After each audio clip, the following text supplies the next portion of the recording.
Hello and welcome to the channel. I'm Annie, this is Stanley, and we're here to talk about books. And this video series is my take on the very popular Unhaul project. And in my version, I use a spinner wheel loaded with all of the least appealing books on my TBR.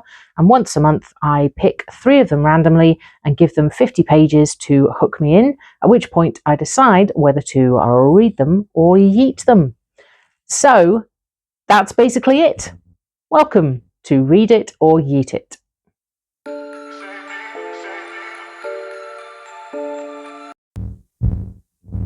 So, what does the spinner wheel have in store for me today?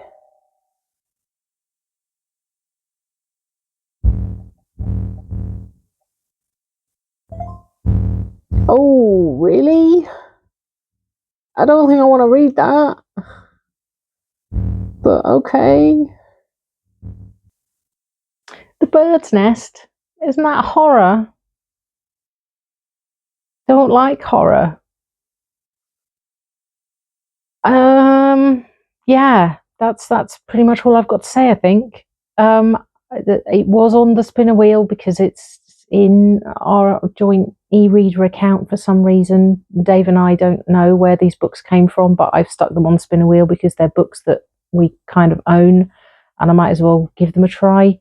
But no, horror, not my thing. I hope it's not going to be too distressing, but I guess we'll see. So yes, it will be an ebook. Haven't had an ebook for a while because I never think to pick up my e-reader and actually read ebooks unless I'm prompted to by a challenge or a spinner wheel.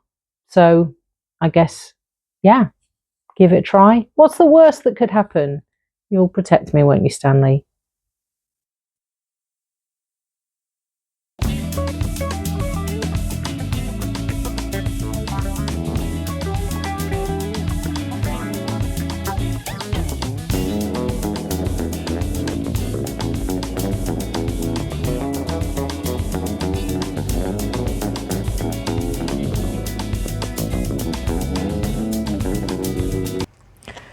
So I'm about 20% through The Bird's Nest by Shirley Jackson, which I think is about the 50-page mark.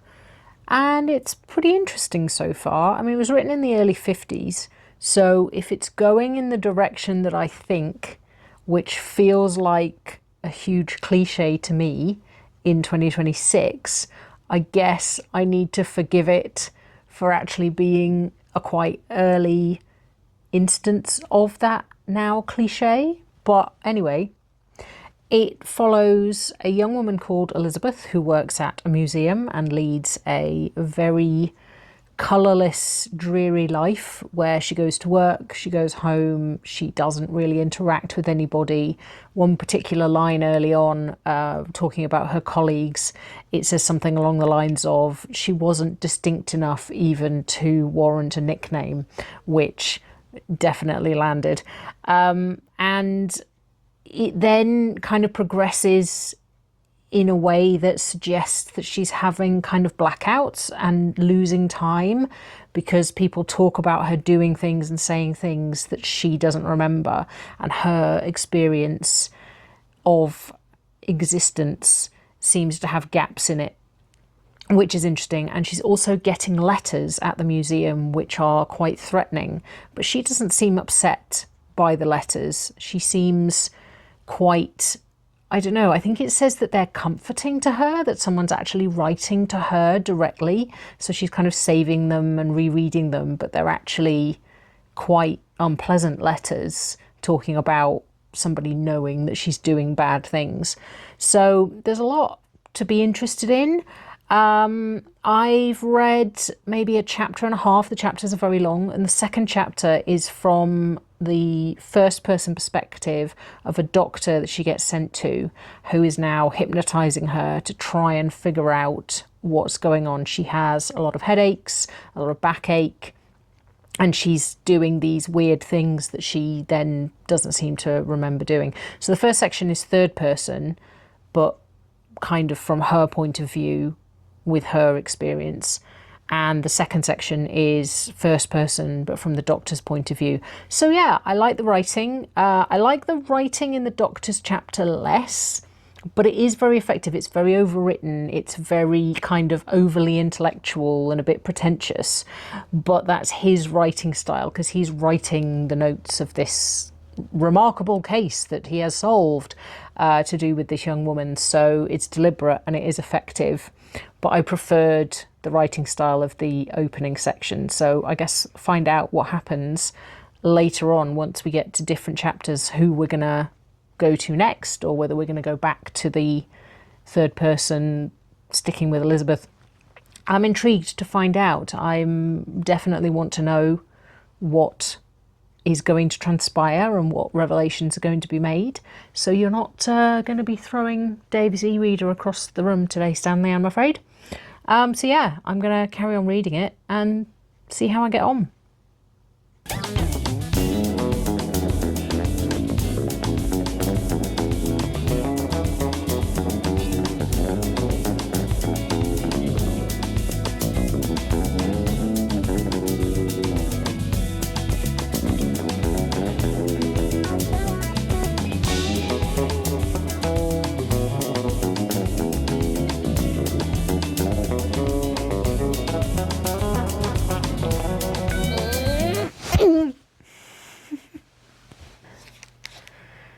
So I finished The Bird's Nest by Shirley Jackson, and didn't really do it for me, unfortunately. It's an in-depth exploration of a complex mental illness from a female perspective, largely, which in 1954 was probably quite groundbreaking. And it does have some interesting things to say, but from a modern viewpoint, the doctor who is involved is wildly unprofessional, and I can't speak to the particular illness being portrayed, but I do know that people who suffer from it have said a lot that it's not generally presented very accurately in media, and it is also a fairly tired cliche in the way that it's presented. Probably not in 1954, but nowadays it is a bit cliche, definitely. And as I said, I can't speak to the presentation, but I don't believe that it's particularly accurate. But yeah, it's not something that I can really talk about in a particularly expert way. It went around and around a lot. None of the characters were remotely likeable, really. I did have a certain sympathy for Elizabeth up to a point, but yeah, not massively a fan. So I'm going to give it 2 stars. But we're not going to yeet Dave's e-reader, not today, because I did finish it. But I'm not going to read it again, definitely not. And here we are with the spinner wheel. What's it gonna pick? Round it goes. I think that might be a chonker, but you know, could be good.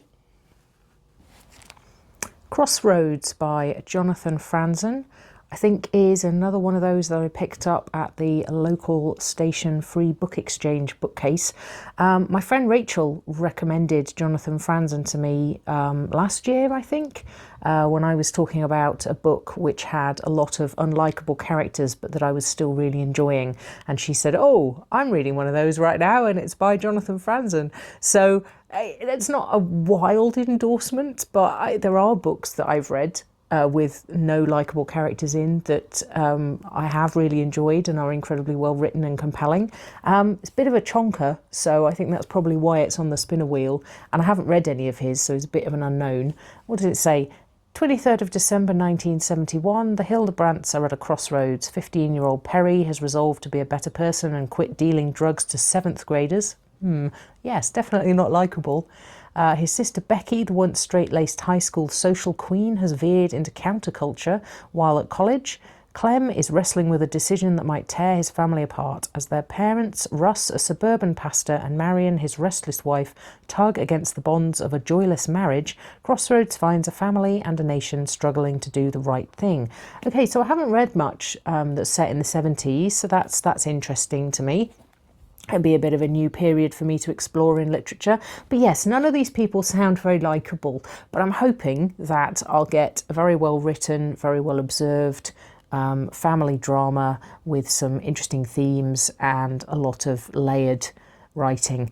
But I guess we'll find out. Let's go and see what we find out, Stanley.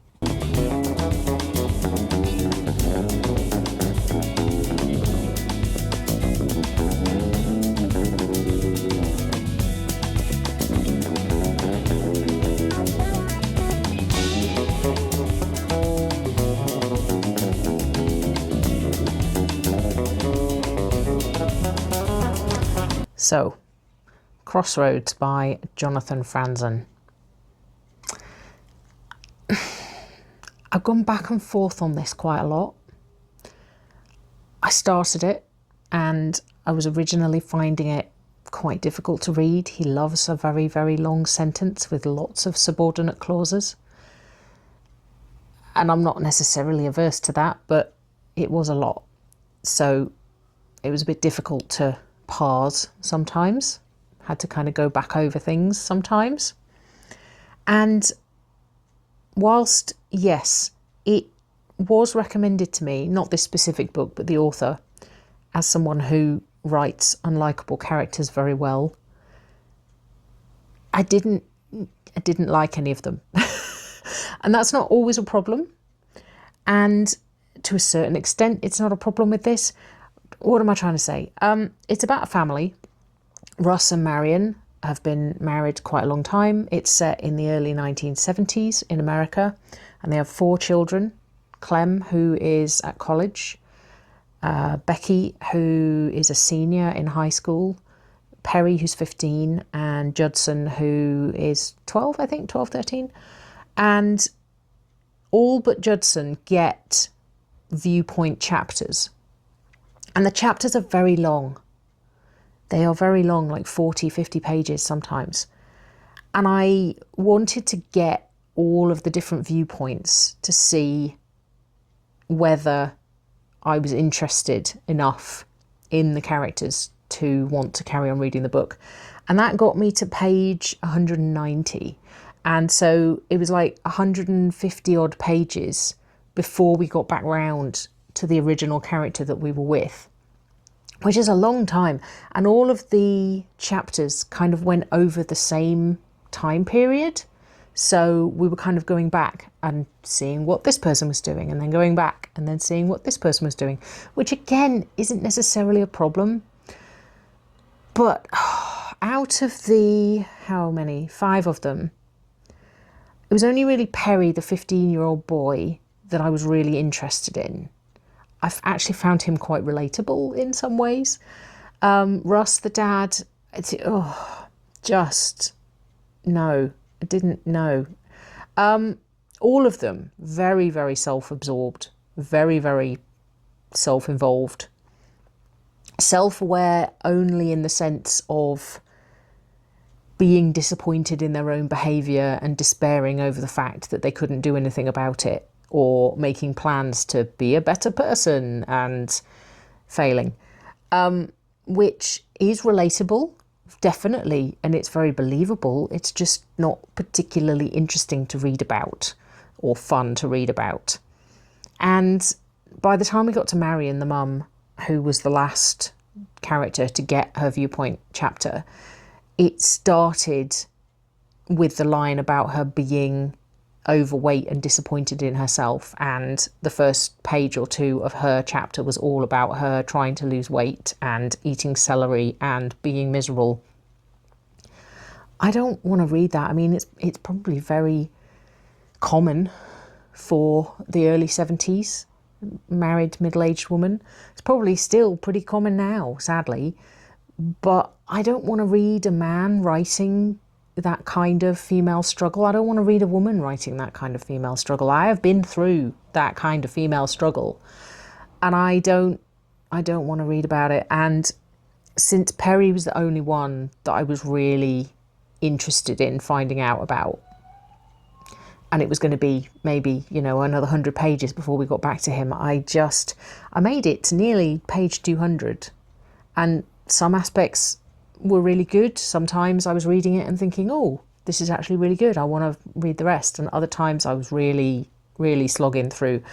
So I went back and forth a lot. At the end of the day, I don't think I'm that interested. Long story short, Stanley, it's yeet time. Oh, where's your other arm? Oh, there it is. This is quite a big one, so don't destroy anything, okay? Let's go that way today. Oh, wow. That got quite far. Enthusiastic eating today, Stanley. Well done. Okay, so it's a bit of a shame, but I've got other things I want to do with my time than read that book. So I guess we'll spin again.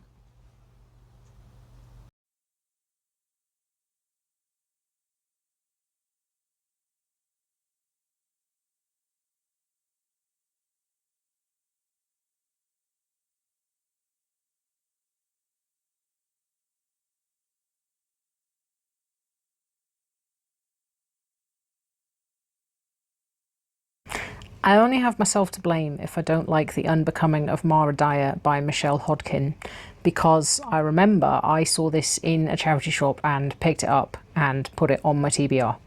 So I can't blame the phantom e-reader account added things. Anyway, I'm even more nervous about this than I was The Bird's Nest by Shirley Jackson, because this sounds even more like horror than that did, which turned out to be more psychological than otherwise. But we are where we are. The spinner wheel has spoken.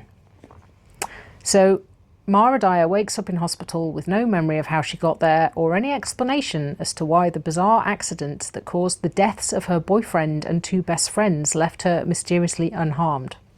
Sounds horrifying, even before we started. Doctors suggest she start over in a new city, but Mara's new start is anything but comforting. She sees the faces of her dead friends everywhere, and now she's started to see other people's deaths before they happen. This does not sound like my kind of book, Stanley. What are we doing? But, got to give it 50 pages. I hope it's not going to traumatise me too much. You'll be here, won't you? You'll give me a hug if I get scared. Thank you, Stanley. Yes, I guess I will give it a try and see how I get on.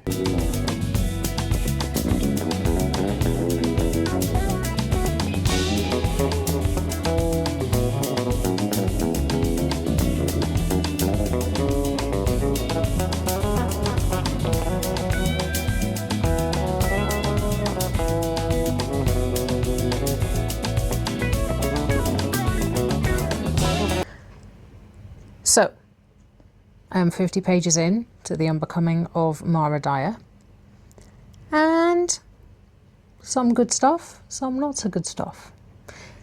Not very much setup. We have the accident, the deaths, the moving of the family across the country in less than 20 pages, speeds through, which makes it a little bit difficult to connect to Mara as a character. Not least because the tone, even after all of that happens, is very breezy, very teenagery, very I'm too cool for all of this stuff. And it doesn't really fit with what's happened to her up to that point until the hallucinations, which I'm assuming might actually not be, start happening. And then it's kind of creepy. I mean, don't get me wrong, other people staring out from the mirror is a particular horror of mine, and I'm expecting that to happen more than just the once. But I am intrigued. I don't know whether this is actually going to be supernatural or whether it's going to be psychological. Yes, it's creepy. But in between, it's all kind of rah-rah, American high school, even with the addition of the stereotypical bitchy gay friend, who I do like, it has to be said, but yes, a little bit cliche. He's actually wearing a t-shirt that says, "I'm a cliche," when she meets him, which is hilarious. Or was that the other guy? I'm not sure. Anyway, I guess I'm going to carry on. We're okay so far, aren't we, Stanley? Yeah, it's not going to be a hard or a long read, even though it's 450 pages. Might fill a Reddit fantasy bingo prompt or two. I guess I'll find out. I may give up if it gets really horrifyingly creepy, because I'm not very good at horrifyingly creepy, but at the moment I'm hanging in there, and I'm going to carry on, at least for now, and see how it goes.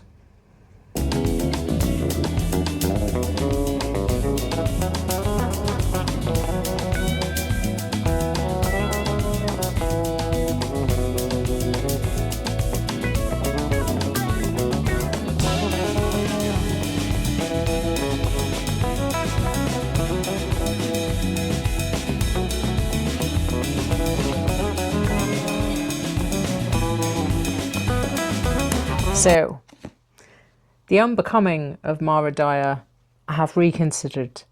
Didn't actually end up reading any more of it. I was doing other things, and then I went to bed, and as I was getting ready for bed, the various aspects of it from the first 50 pages that freaked me out continued to freak me out, and then I didn't want to go to bed. And yeah, so I don't want to read any more of this book. I then did a little bit of research. I have found out more about it, and it's part of a series which was planned to be 6 books, a complete story, and it's never been finished. And I'm certainly not going to read 5 books without a conclusion. So I am actually not going to read any more of this book.